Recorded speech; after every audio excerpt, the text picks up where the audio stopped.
Do you want to know how to talk to your child about a narcissistic parent?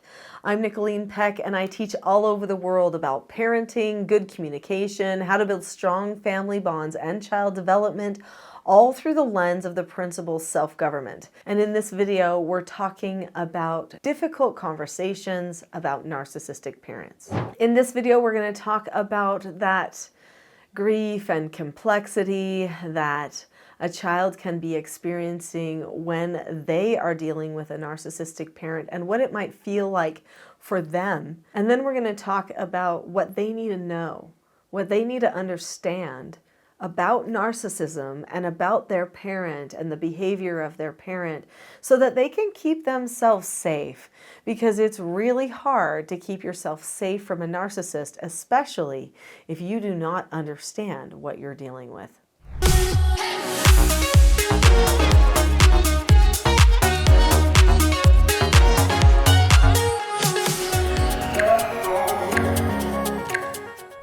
Children experience a lot of grief and a lot of confusion when they have a parent that is a narcissistic parent. And when they are little, they do not know what they are looking at all. Usually they can't understand how to even label and analyze their grief and confusion until they hit maybe at least 6 years old.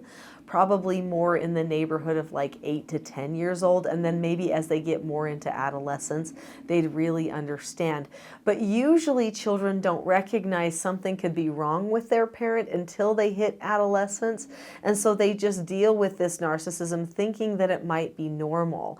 The danger with this is the way narcissistic people are created is by being raised by a narcissist. So the danger is if you don't talk to the child about what they're seeing and witnessing, they might actually get sucked into it, either become the target or the ally, and then become the next narcissist, which is difficult. Now, I do want to warn you about diagnosing someone with narcissism. I think there are a lot of parents who maybe don't get along with each other, especially in divorce situations, and they like to diagnose each other as being narcissistic, when in reality, the person has not been officially diagnosed as having narcissistic personality disorder. So there are 9 things on the DSM-5 list that a person could have that would classify them as a narcissist. But in order to be really classified as a narcissist, they have to have 5 of those 9 qualities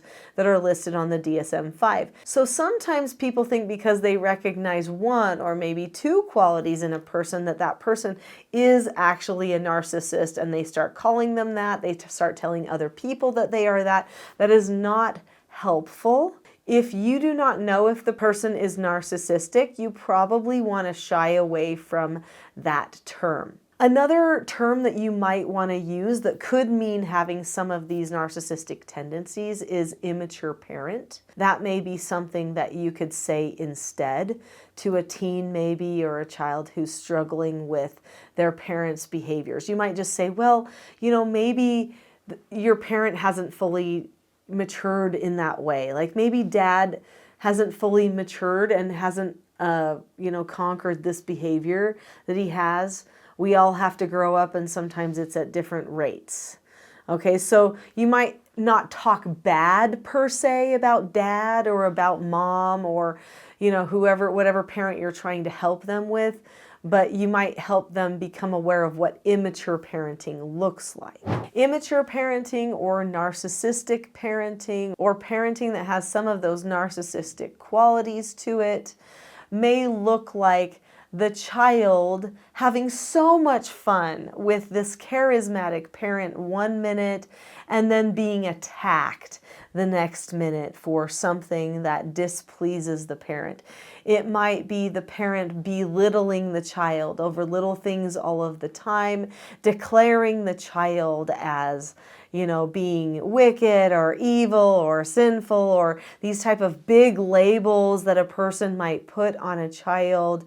And then in the next minute declaring that their child is, just so spiritually enlightened and just so amazing one way. The child is so confused because they might do one thing one day that displeases the parent, and then the next day, it's going to be something that the parent seems pleased about. And so they get all of these mixed messages all of the time. The parent will act like they're telling the child they get all of this freedom when in reality they're restricting them, locking them down all of the time. And so it's hard for them to determine.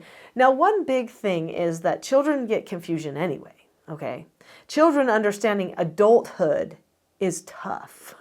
Okay, anyway, so if your child can't understand another adult, that doesn't mean that the other adult is a narcissist or an abuser or anything like that. So this is the other reason we don't want to just start calling people names, but we can talk to them about narcissism and some of the things that they may experience, or we could talk to them about immature parenting, and then we could help them see what to be mindful of so that they can stay safe. So if you've subscribed to this channel already, then you know that everything on here is about advocating for families, advocating for children, and this video is no exception. I absolutely believe it's all about the children. It's all about protecting the children, keeping them safe, and that parents are the #1 people that can do that. But sometimes we have a parent who may be dealing with some stuff on their own, and we may need to identify that. So there is a book, it's called Healing from Hidden Abuse. I forget the author right off the top of my head, but that book is a really great book to help understand the different tricks that narcissistic parents might use. There are different levels of narcissism. There's just plain old narcissism, and then there's sociopath type narcissism, and then there's psychopath type narcissism, and they have different levels of severity to them and danger. But if it's just kind of your run-of-the-mill, I'm so great and I get to have a certain amount of attention and I need the attention and now I'm competing with you, or you're lying even though, wait a minute, I'm telling something that did happen but now I'm being told that I'm a liar, and some of those types of things that people do, trying to save face and maintain control, which is usually why a narcissist uses their tricks, is to maintain control. That book can be beneficial to pull out some of the things that are there. Now, in that book, the author will say, really the only way that you can stay safe from a narcissist is to stay away from them. How does that work when a child has visitation or lives in the same exact house as the person who has those narcissistic tendencies and is so hard to understand and makes the child feel like they're no good all the time? How can the child stay away from them? Well, the way that you help them stay away from them is to create an inner dialogue that they can go through as a coping mechanism to help them when that narcissistic parent is attacking or overstepping the boundaries, because they may not be able to keep completely away, especially when that narcissistic parent actually has stewardship over the child. So what I would do is I would describe some of the things that some parents do when they are maybe a little bit more emotionally immature, and I would explain some of those tactics, such as declaring things lies that aren't lies and those types of things. And then what I would do is I would say, you have to know inside your head what is true and what you really were trying to do. Because when another person, your other parent may not want to take responsibility for themselves, they may try to push it off on you and blame you for things that aren't your fault. And you can't take the blame. You might have to accept it sometimes, but you don't have to decide that it really was your fault.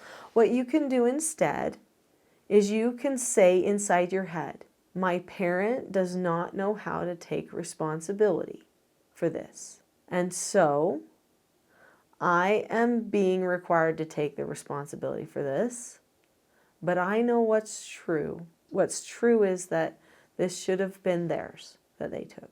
Tell them to think something in their head like, the way that they process does not see the full truth. And I need to just be calm about that. Maybe they could use the teaching self-government skill of disagreeing appropriately. That's a skill I teach on this channel. That could be very beneficial. When you're dealing with narcissistic personality disorder, NPD, or sociopath parents, psychopath parents, it hurts the child. They don't get the bonding that they need. They don't get that healthy affection that they need, and it can be very detrimental to them. So be understanding of that when you have those conversations, but teach them the skills that they need for success. There are more skills on my next video, which goes into a lot of self-government skills training It's called The Not So Known Secret for Parenting Success. Click on the link to that full class now. I'll see you there.